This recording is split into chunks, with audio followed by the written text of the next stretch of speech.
Fala, gente amiga, tudo bom? Eu sou Carlos Lose e este é o Batata Diário, seu programa de dicas do Diário do Capitão.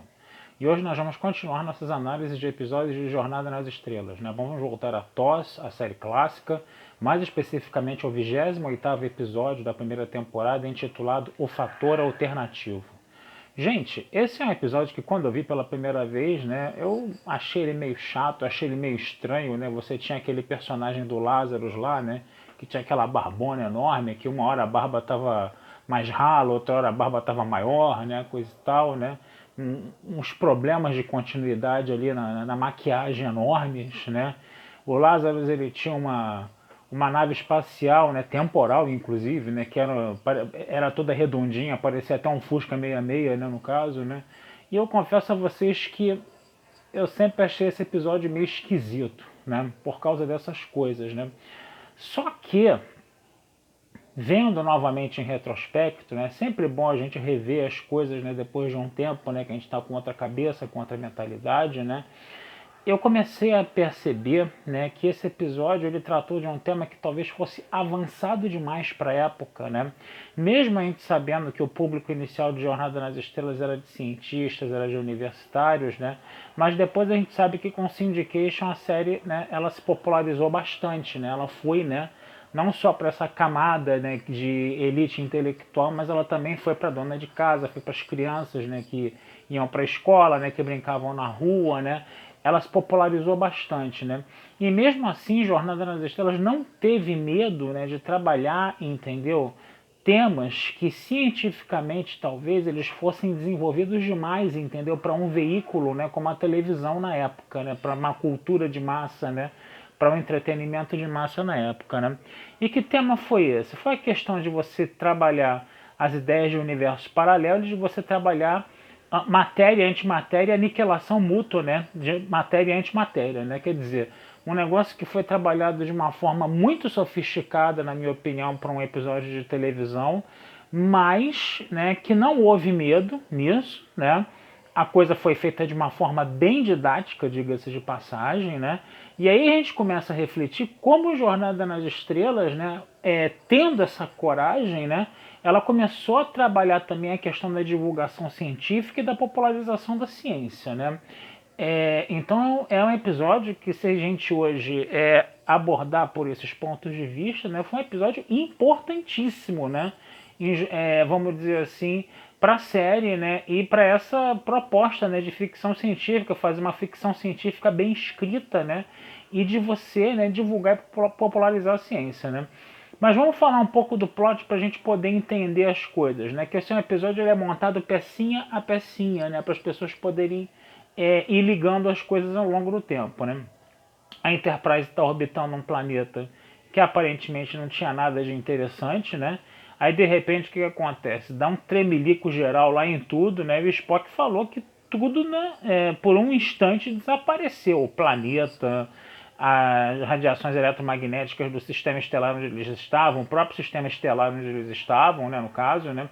E aí depois o que acontece? Eles vão para a superfície do planeta, né? Porque o planeta ele não tinha vida e de repente aparece um sinal de vida humanoide no planeta, né? Aí eles, quando chegam lá embaixo, eles encontram Lazarus, né, que é um sujeito completamente deslocado, né, que está dizendo que está perseguindo um monstro, uma coisa monstruosa que sai destruindo planetas, que sai destruindo tudo, né? Só que o cara cai lá do morro, né? Ele cai do morro e dá aqueles berros. Isso também fez essas coisas um pouco ridículas do episódio, né? Fazem a gente ter uma primeira impressão meio que negativa do episódio, né? Que toda hora tava caindo do morro, Lázaro, coitado, né? E aí ele é levado para a enfermaria, né? A federação passa uma ordem para a Enterprise de que eles estão sob invasão, né? O Kirk tem que botar o alerta vermelho lá, tem que preparar os postos de batalha, coisa e tal. E um dos comodoros chega e fala o seguinte, ó, esse tremelique aí, esse desaparecimento bem rápido de planetas e de estrelas e de campos magnéticos que aconteceu, essa ida e essa volta, né, dessas coisas aí, não aconteceu só nessa região aí não, tá? Ele se espalhou pela galáxia toda e até além da galáxia, só que o epicentro foi aí, tá? E você vai investigar tudo sozinho, você vai ficar aí, entendeu? Como uma espécie de isca, né, para um possível ataque, coisa e tal, e a gente vai ficar, né, a uma distância de 100 parsecs só olhando o que está acontecendo, né, o que tá legal, você é isca, então beleza, né. E aí esse Lazarus, ele começa a tentar entender esse Lazarus, coisa e tal, né, o Lazarus fica falando lá que tem um monstro, né, atrás deles, que não sei o que bababá, né, e ele fala tudo muito vagamente, né, você precisa entender ali nas entrelinhas o que está acontecendo, né? O Kirk, inclusive, ele perde a paciência dele lá, começa a sacudir o Lazarus e tudo, coisa e tal, né? Mas esse episódio ele vai sendo construído bem aos poucos, né? Você vai vendo, né, elementos surgindo no episódio, peças que você vai enxergando, né? Onde essa explicação do universo paralelo e da questão da matéria e antimatéria é a explicação final de tudo isso, tá? Vai aparecer, por exemplo, uma fonte de radiação na superfície do planeta que os instrumentos da Enterprise não detectam, mas o Dilithium detectava, né? Então vai fazer com que o Lazarus roube o Dilithium, né? Só que esse Lazarus, o que acontece? Ele fica entrando e saindo numa espécie de outra dimensão, onde ele fica lá se atracando com outro humanoide também, que a gente não vê quem é bem exatamente, né? E toda hora isso acontece, né? Quando ele está na nave, inclusive. E aí o que acontece? Você tem um Lazarus, né, que vive no nosso universo, né, que pirou quando ele descobriu que existia um outro universo, um universo de antimatéria, né, onde existia uma versão de antimatéria dele, né, do Lazarus, né. O cara surtou de uma tal forma que ele queria destruir aquele Lazarus de qualquer jeito, mesmo que o encontro de um Lazarus com um anti-Lazarus provocasse uma aniquilação mútua e destruísse os dois universos, né? O cara surtou geral, né? Só que o outro Lazarus, entendeu? O anti-Lazarus lá do universo de antimatéria, entendeu? Ele estava, né, bem de cabeça. E quando o Lazarus mais translocado lá ficava, vamos dizer assim, tendo esses ataques e indo para essa dimensão, você tinha uma troca de Lazarus, né? O Lazarus de antimatéria, ele vinha para o nosso universo, né? E ele ficava lá perambulando pela Enterprise, né? E aí o que acontece? Enquanto um Lazarus era mais translocado, o outro Lazarus era mais tranquilão, era mais racional, coisa e tal, né? Então eram sutilezas que você ia vendo que, né, indicavam que existiam dois Lázaros. Por exemplo, o Lazarus translocado ficou com uma ferida na cabeça, o outro Lazarus não tinha ferida nenhuma, entendeu? Então às vezes o Lazarus aparecia com um curativo na cabeça, às vezes ele aparecia sem curativo na cabeça.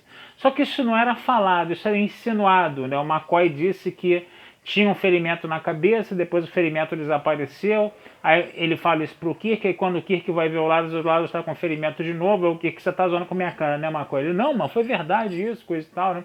Então, o episódio ele vai jogando essas coisas, né? E cabe ao espectador, né, ir juntando as peças. Agora, como a explicação disso é uma ciência que, pelo menos a meu ver, era sofisticada demais para ser falada na televisão na época, né? Pelo menos é o que me parece, tá?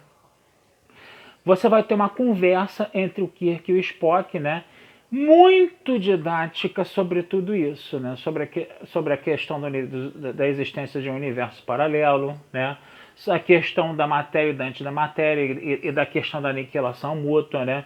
E aí essa conversa entre o Kirk e o Spock vai trazendo esse elemento, né, científico altamente sofisticado e ao mesmo tempo vai sendo inserido no contexto da história, entendeu?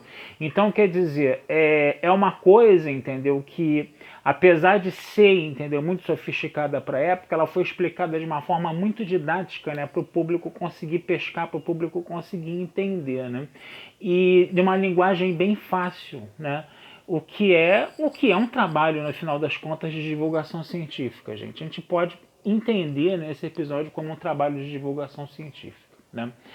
E aí o final do episódio ele ainda vai ter, né, essa questão, né, que os dois Lázaros eles vão ficar, né, você tinha os dois universos, né, e você tinha um corredor entre esses dois universos, né.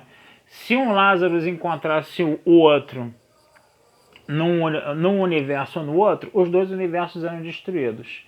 Então o negócio era o seguinte, o negócio era você botar os dois Lázaros, né, dentro do corredor, né, que isso aconteceu durante o episódio várias vezes, você via lá aqueles dois caras tudo branco lá se atracando lá, coisa e tal, né, o efeito especial parco da época, né, no caso, né? E aí o que acontece? O negócio era você botar os dois Lázaros trancados nesse corredor, né? Aí você destruiu o Fusquinha lá do Lazarus lá, né?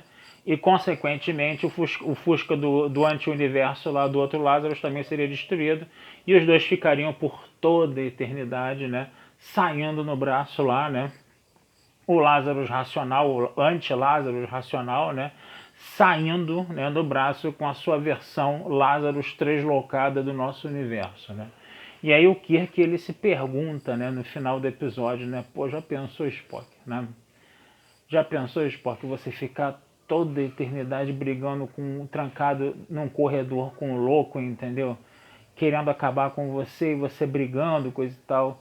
Aí o Spock, né? Mas os dois universos foram salvos, né, capitão? Eles foram salvos pra gente, né, Spock? Porque, e o Lazarus? Como é que ficou o Lazarus nessa história, né? Então essa coisa do Kirk, né, refletir, né, sobre esse destino bem ingrato, né, do Lazarus, né? Tô falando do Lazarus lá racional, né, no caso, né? É uma reflexão, né, que você tem no final do episódio, uma reflexão que, pô, vou falar um negócio pra vocês, né? É uma coisa, até a chegada desse episódio era uma coisa praticamente inimaginável, né? Então, esse episódio ele traz também essa situação nova de você imaginar uma situação de você ficar trancado por toda a eternidade com um sujeito lá, tá, coisa e tal, né? Essa coisa pode até ter um cunho mais, de repente, você pode encontrar até paralelos disso, de repente, em casos mais de origem mitológica, né, coisa e tal, né? Mas assim, na ficção científica, realmente foi uma reflexão que apareceu ali, né, e que foi bem interessante, né, dentro de um contexto de ficção científica. Então é um episódio de ficção científica muito bem feito, muito bem amarrado, né, para as condições, né, da época, né, de divulgação científica da época, né. Eu me lembro, né, que essas questões elas foram, que essa questão de universo, anti-universo, de universo negativo, de anti-universo negativo, de você colocar, de você imaginar de repente a existência de 4 universos, né, com matéria e energia sendo positiva ou negativa, você tinha 4 possibilidades de universo, né?